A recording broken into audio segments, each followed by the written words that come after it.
নমস্কার। আমি সুকান্ত বলছি, আমি দিল্লিতে আছি। নমস্কার। বলছি আপনার ছেলে ফিরে এসে, আপনার নিশ্চয়ই আজকে খুব আনন্দের দিন। আমাদেরও খুব আনন্দ হচ্ছে। খুবই আনন্দ আছি, সবাইকে মুখ মিষ্টি করাচ্ছি। আপনারও এসে মুখ মিষ্টি করুন। আমি আপনার সঙ্গে অনুরোধ করছি কি একবার আপনার বাড়িতে আসুন। আমার বহুত অবশ্যই আমি দিল্লিতে আছি এখন। আমি অমিত শাহজির অফিসের সাথে এখনই কথা বললাম। আপনারা যে ফিরে এসেছেন ধন্যবাদও জানালাম। তো ওনাদের মানে প্রথম থেকে আমার গেছিল আপনার ছেলের বউয়ের সাথে। আমার বৌমার সঙ্গে কথা বলুন। আমি এটাও বলবো আপনাকে কি শুভেন্দু অধিকারীকেও আমার বাড়িতে আনতে চেষ্টা করুন। আমি এটাই বলবো, অনেক খুশি আছি কি আমার ছেলে দুশ্মনের মুখ থেকে আমার ইন্ডিয়া চলে এলো, সব থেকে বেটার আমি জানি। অন্যদিকে প্রধানমন্ত্রীকে ধন্যবাদ জানিয়ে পোস্ট সুকান্ত মজুমদারের। প্রধানমন্ত্রী নরেন্দ্র মোদীকে আন্তরিক ধন্যবাদ। আরও একবার প্রমাণিত হলো আপনার কড়া নেতৃত্বে কোনো ভারতীয় আর পেছনে পড়ে থাকবে না। এটা শুধু স্বস্তির ছবি নয়, এটা ভারতের কূটনৈতিক জয়, দেশের গর্ব। পিকে সাহের মুক্তি নিয়ে পোস্ট সুকান্ত মজুমদারের।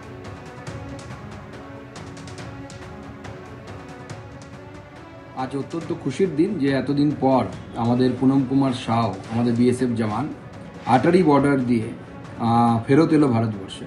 এবং এটা শুধুমাত্র সম্ভব হয়েছে মাননীয় প্রধানমন্ত্রী নরেন্দ্র মোদীর নেতৃত্বে।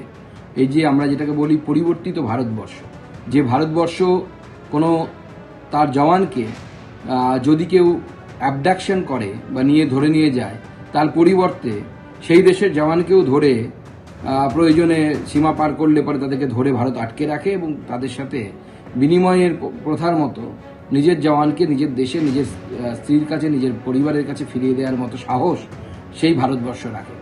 আজকে ফেরত এনেছে ভারতবর্ষের প্রধানমন্ত্রী নরেন্দ্র মোদীকে এবং আমাদের মাননীয় গৃহমন্ত্রী অমিত শাহজিকে আমি এর জন্য অসংখ্য ধন্যবাদ জানাই।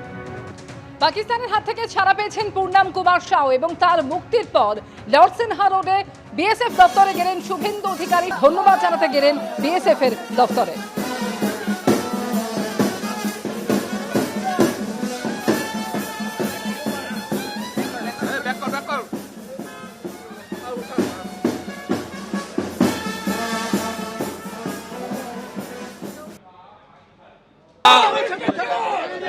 স্বামী বিবেকানন্দের রং গেরুয়া কালারের গোলাপ আর লকুড়ের সন্দেশ বিএসএফ কে দিয়ে গেলাম।